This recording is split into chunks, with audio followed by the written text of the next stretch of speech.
안녕하세요. 오늘의 데일리 뉴스레터에 오신 것을 환영합니다. 1. 스페인의 충격적인 성명서. 2. 미국은 한국의 발전에 놀랐다. 3. 대한민국 국방력의 마법. 한번 진실을 알아봅시다. KF-21의 비행시험에서의 성공으로 인해 한국의 국방산업은 땅 위뿐 아니라 하늘 위에서도 주목받고 있습니다.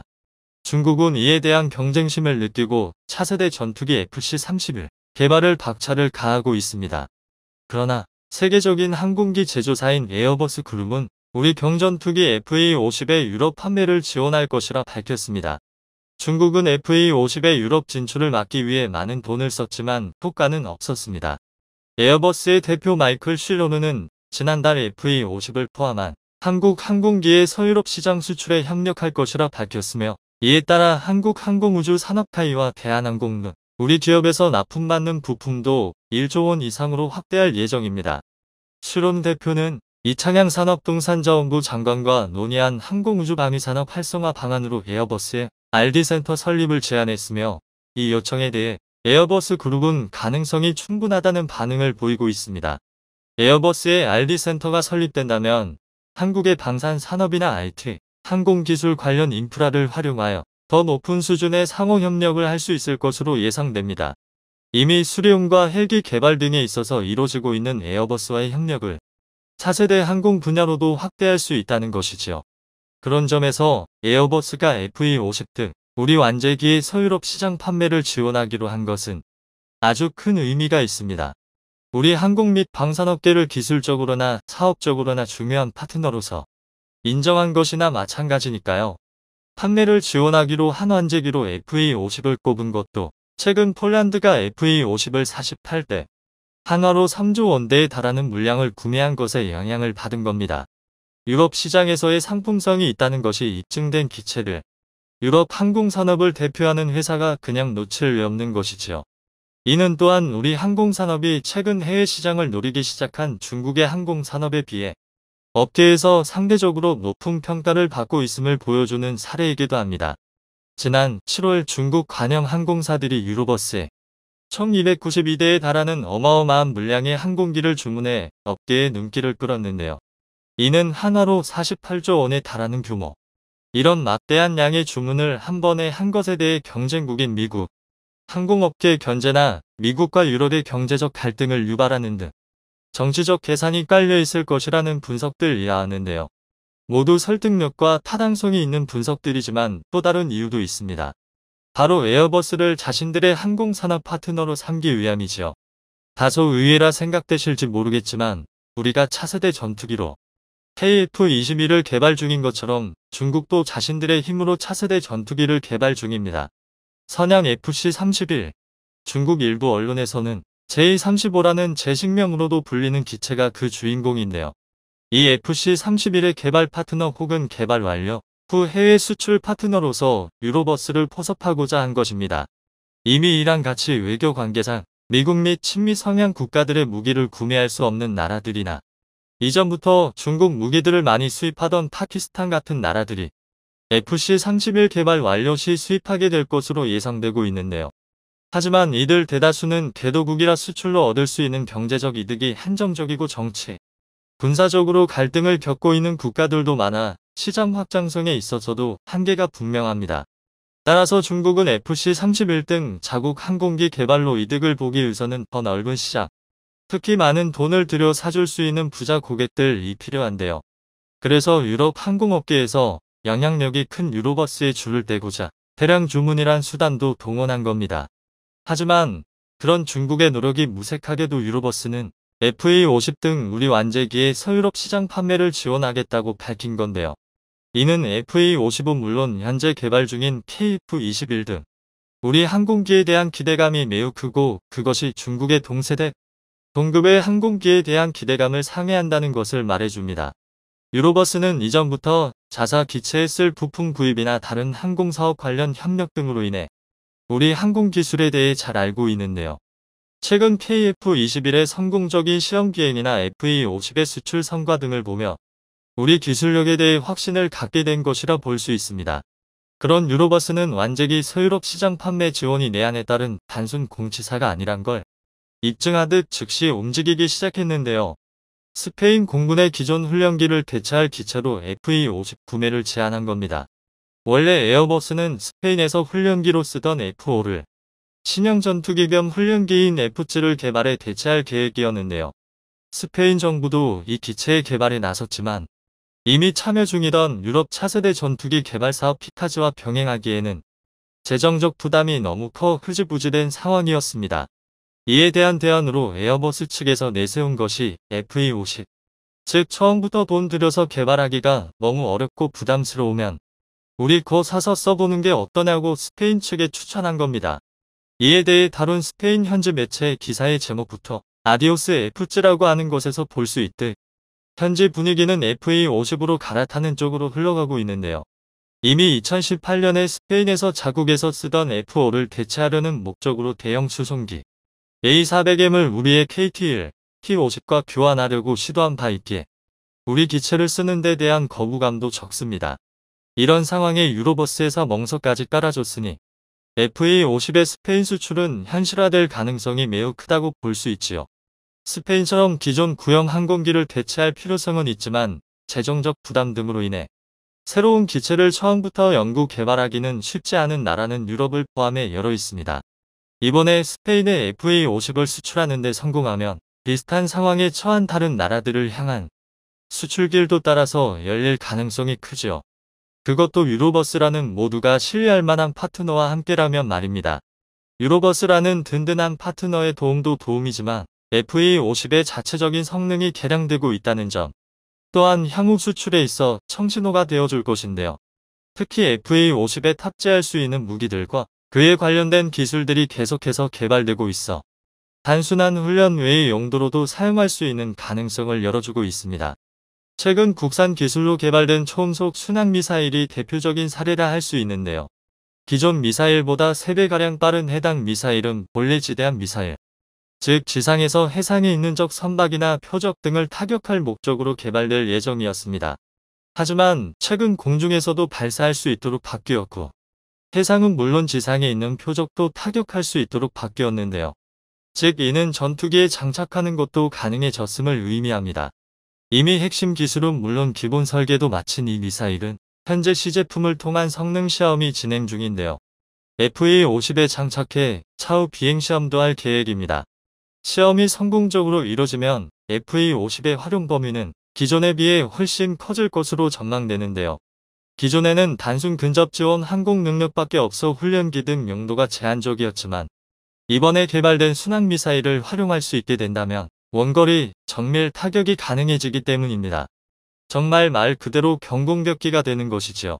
방위사업청은 또한 KF-21에 사용할 장거리 공대지 미사일도 1900여억 원을 들여 개발 중이라고 밝혔습니다. 전투기 자체의 개발뿐 아니라 전투기에 탑재되거나 탑재될 가능성이 있는 무기의 개발에도 힘을 쏟는 것은 차후 기체의 다방면에서의 활용 가능성을 높이기 위한 것. 앞서 말한 것과 같이 FA-50의 신형 국산 순항미사일 장착 시 단순 훈련기에서 벗어나 본격적인 공격기로 활용할 수도 있다는 것이 대표적인 예입니다. 이는 해당 미사일 개발에 대해 다룬 일본 군사 매체의 글을 보면 이해할 수 있는데요. 매체는 이 미사일이 FA-50만이 아니라 KF-21에도 활용될 수 있을 가능성을 점치고 있습니다. 이러한 무기들의 개발이 한 기체만이 아니라 유사하거나 연관성이 있는 다른 기체들의 활용성에도 큰 영향을 미칠 수 있다는 거죠. 이는 바꿔 말하면 현재 개발 중인 KF-21용 장거리 공대지 미사일 또한 기술적인 문제만 없다면 FA-50에도 사용할 수 있음을 뜻합니다. 그렇게 되면 향후 FA-50의 해외 수출은 탄탄대로에 오르게 되는데요. 평상시에는 훈련기 용도로 사용하다가도 유사시 즉시 공격용으로도 전환이 가능한 기체라면 수요는 충분히 있을 것이니 말입니다. 실제로 FA-50은 여러 국가에서 선풍적인 인기를 끌고 있는데요. 최근 FA-50의 개발사인 카이가 이집트의 국영회사 아랍산업화기구와 FA-50 제작을 위한 협약을 체결한 것이 대표적이라 할 수는 있습니다.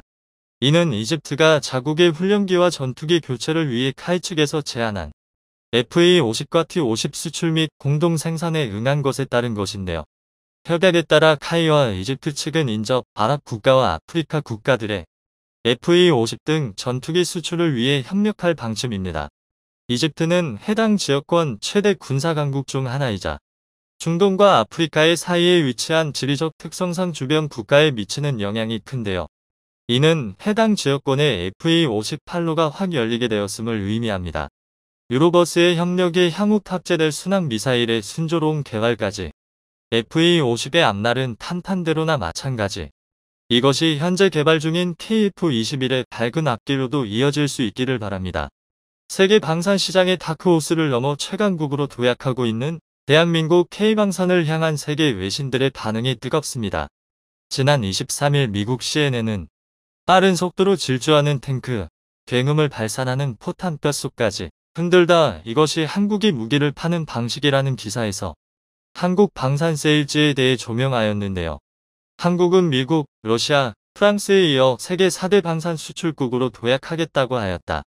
이를 달성하기 위해서는 영국, 이탈리아, 독일, 그리고 최종적으로 중국을 제쳐야 한다. 쉬운 일은 아니겠지만 한국의 계획은 이미 진행되고 있다.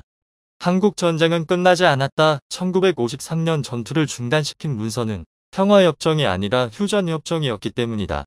그래서 한국은 자국의 국방에 대해 더 많은 책임을 지기 시작했고 오늘날 한국 방산업체들이 제작하고 있는 장갑 차량과 다른 군사 장비들을 포함한 현대군의 발전을 위해 많은 투자를 하고 있다.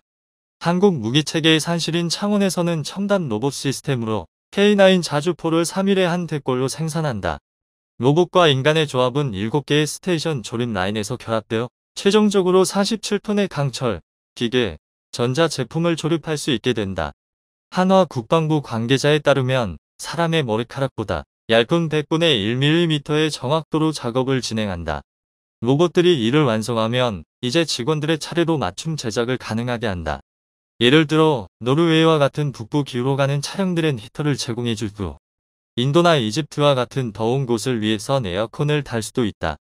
특히 잭 와틀링 런던 왕립연합연구소 지상전 선임연구원은 한국을 완벽한 시험장이라고 말하는데 한국은 겨울에는 꽁꽁 얼고 여름은 섭씨 30도 이상으로 올라가는 등 다양한 계절을 갖고 있고 거기다 평지와 산악 지형을 모두 갖추고 있다. 그것은 외국인 구매자들을 끌어당기고 있다.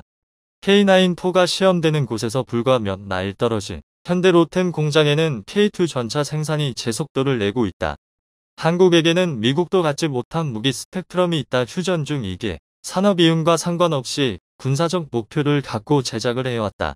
폴란드에 한 달 만에 12대의 전차를 보낼 수 있었던 것도 이러한 이유에서다.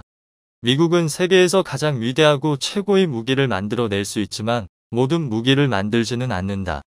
창원 공장에서 3일에 1대씩 전차 및 자주포 생산이 가능하다는 것은 충격을 넘어 경악스러울 지경이네요. 역시 국가번호 플러스 82의 클래스. 미국 정치 싱크탱크 폴리티코는 지난 1일 한국은 세계 방위산업의 메이저로 부상해 미국 업체들이 긴장하고 있다면서 특히 한국의 빠른 무기 인도에 더욱 놀라워하고 있다고 전하였습니다. 한국의 빠른 납기는 전 세계 국가가 한국 무기를 찾는 가장 중요한 계기가 되어 가고 있는데요. 최근 폴란드 삼성 장군은 폴란드 매체와의 인터뷰에서 이러한 한국의 역량을 잘 표현했습니다. 오늘 폴란드 국방부 장관이 새로운 무기 도입을 위한 계약 체결 소식을 전했는데요. 어떤 무기 체계인지 말씀 부탁드리겠습니다. 네, 그 무기 청문은 상당히 발전된 미사일 발사 시스템으로 특히 정확도와 사거리에서 뛰어난 장점을 갖고 있습니다. 이전에 폴란드군은 갖고 있지 못했던 것으로 인은 매우 유명한 하이마즈와 같은 기술이라고 말씀드릴 수 있겠네요. 네, 그럼 천무를 288대 도입하기로 한 거군요. 어떻게 무기 체계를 사용하실 건가요? 지금으로도 충분할까요? 아니면 더 도입해야 할까요? 이에 대해서 말씀해 주세요. 원래의 계획은 다연장 로켓포 500대 이상이 도입을 하려 하였습니다. 그러나 하이마즈의 생산 능력 차질로 인해 폴란드는 500대 분량 일부를 한국과의 거래로 충당한 것입니다. 그래서 우리 계획은 변함없이 다연장 로켓 발사 시스템 500대를 구입하는 것입니다. 이 무기체계 사용되는 방식은 정밀 타격에 필요한 곳에 쓰이게 될 것입니다. 타겟이 되는 범위는 80km에서 거의 300km의 사거리라고 할 수 있습니다. 그럼 앞으로 우리 군이 추가로 도입해야 할 무기 리스트는 어떤 것이 있나요? 우리가 구매해야 할 품목은 상당히 많습니다. 지금 우크라이나 전쟁을 통해 얻은 경험을 비추어 보았을 때 가장 중요한 무기체계는 자주포라고 할 수 있죠. 특히 장거리의 사정거리요.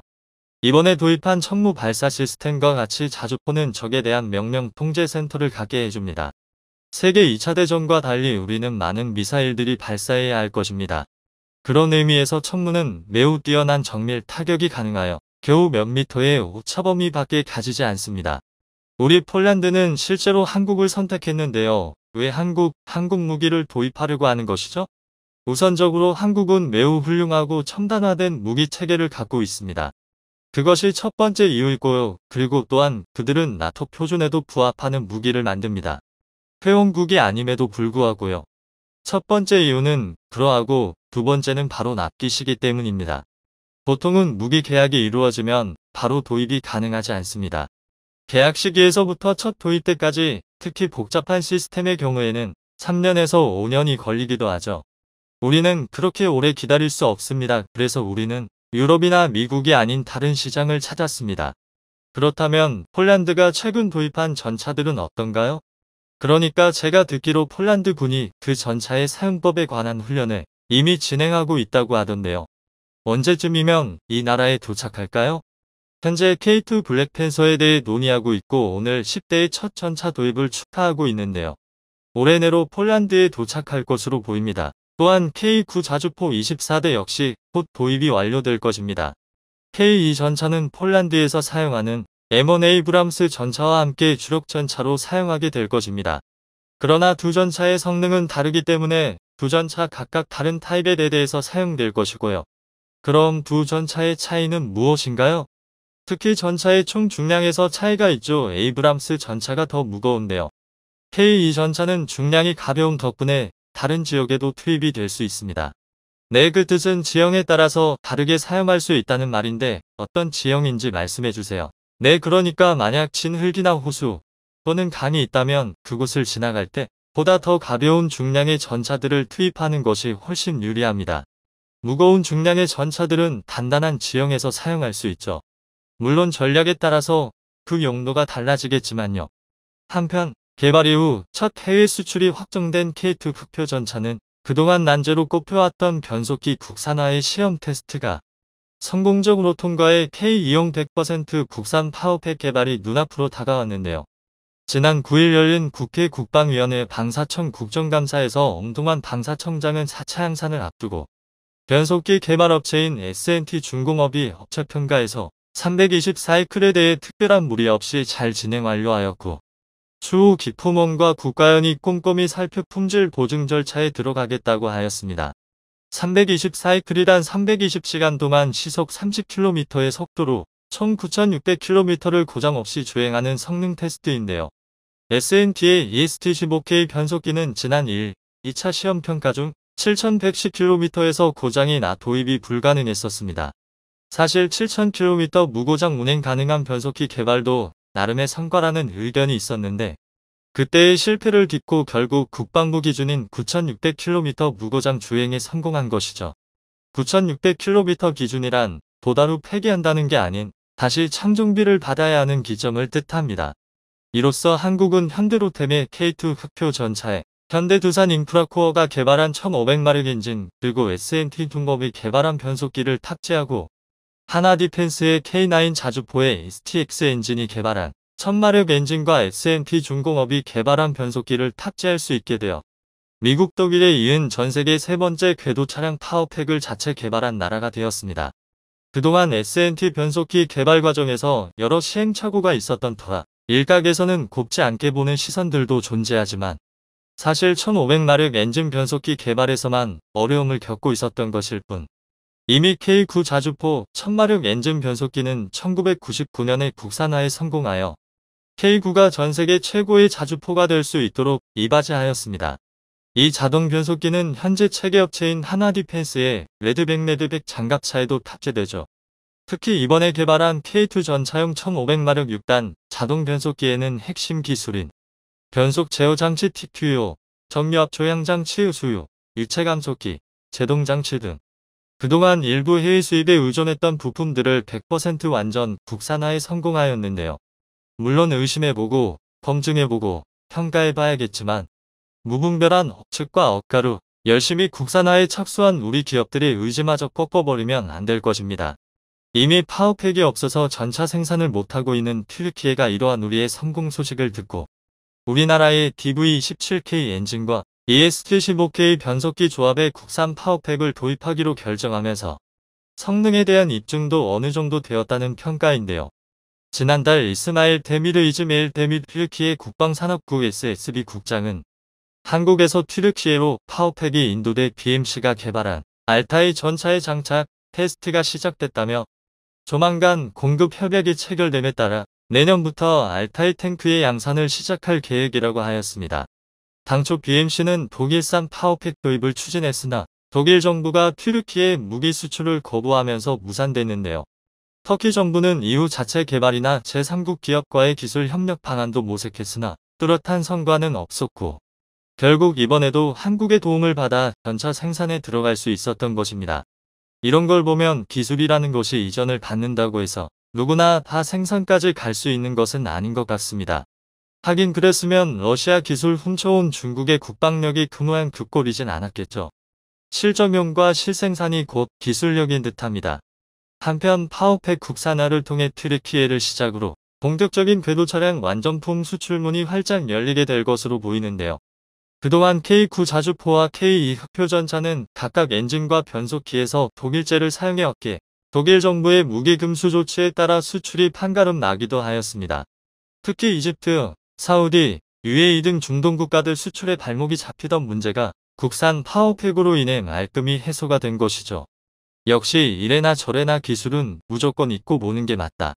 한편 한국 한화디펜스가 개발한 차세대 보병 장갑차의 호주 도입 사업에서 우선 사업 협상자가 지연돼 논란이 되고 있습니다.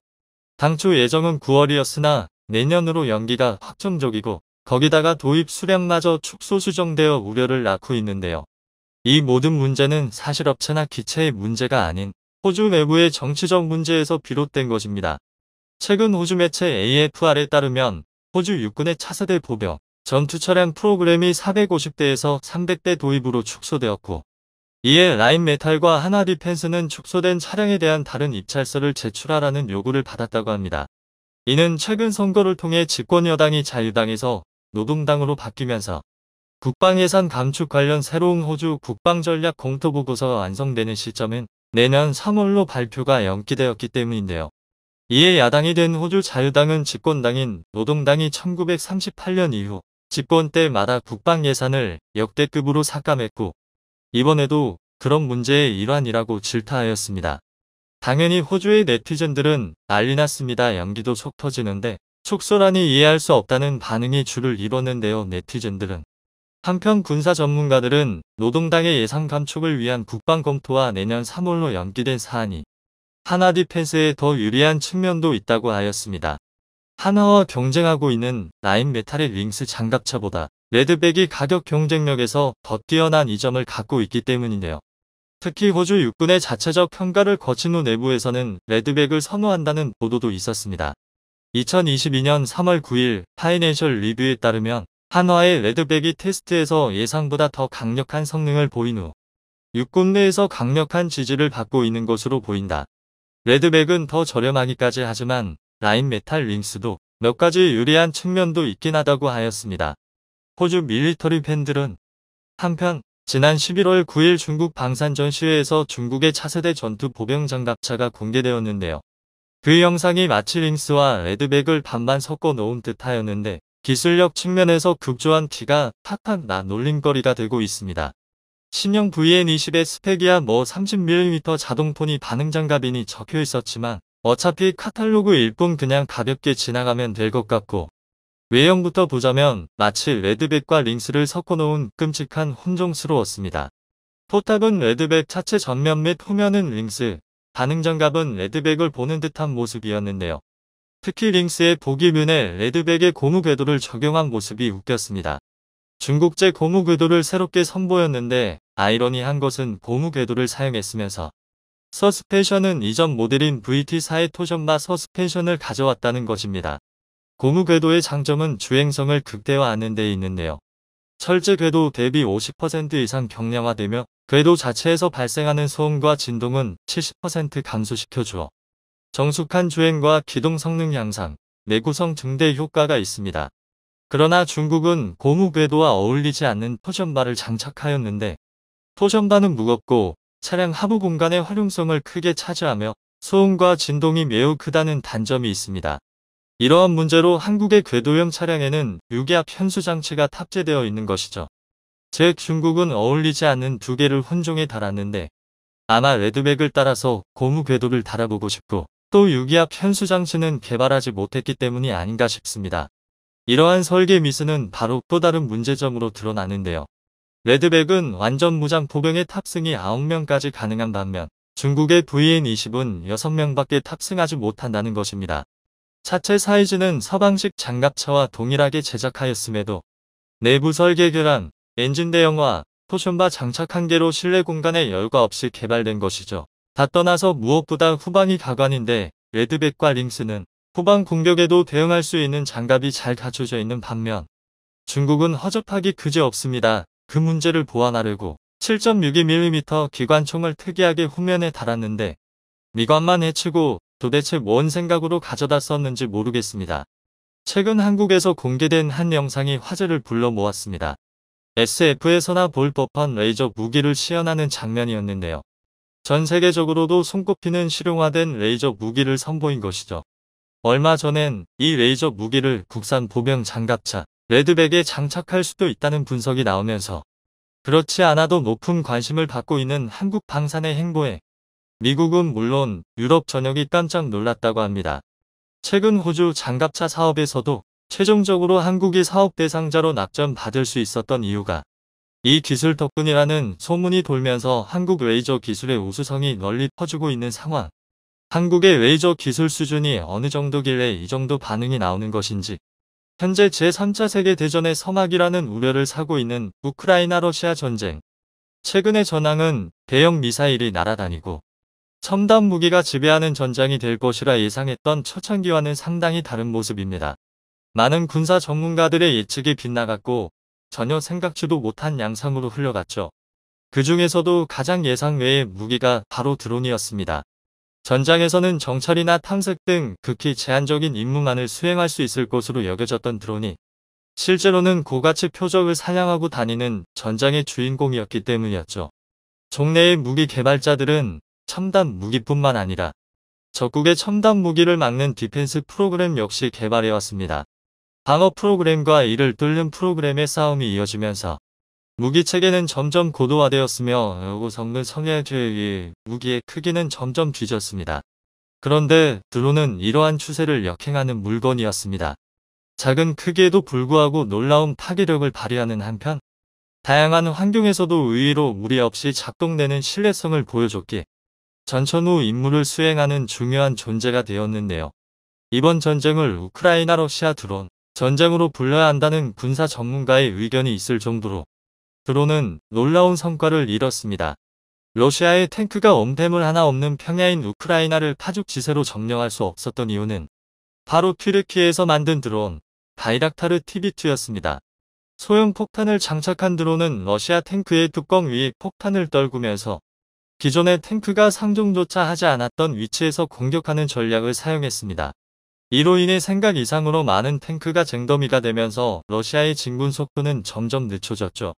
이후 미국이 지원해준 수백여 대의 드론 역시 전장에서 큰 역할을 담당했습니다.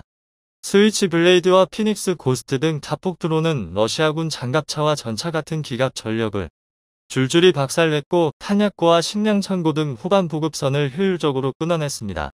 대만과 남태평양을 둘러싼 분쟁에서도 드론은 큰 역할을 할 것으로 보입니다. 낸시 펠로시 미 하원의장이 대만을 방문한 직후 대만 해협 양안에 수많은 병력이 집결했습니다.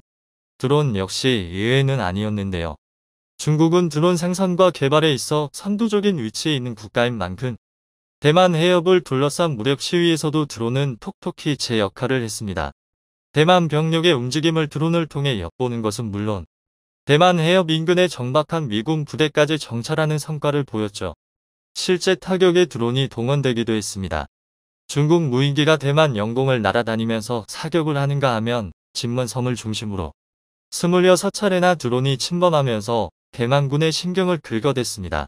크기가 너무 작은 탓에 전통적인 MD 시스템으로는 요격도 불가능한 상황. 결국 사람이 일일이 드론에 대응해야 하는데 첨단 시스템을 갖춘 드론을 사람이 상대하는 것이 쉬운 일은 아닙니다. 결국 대만도 드론을 미국에게 요청하면서 군사용 드론 사용을 선언. 중국 드론에 맞대응할 준비를 서둘렀습니다. 우크라이나 전쟁과 대만 해협을 둘러싼 미중 갈등 상황에서 많은 국가들은 드론 방공의 중요성을 인식해 안티-드론 기술 개발에 매진하게 됩니다.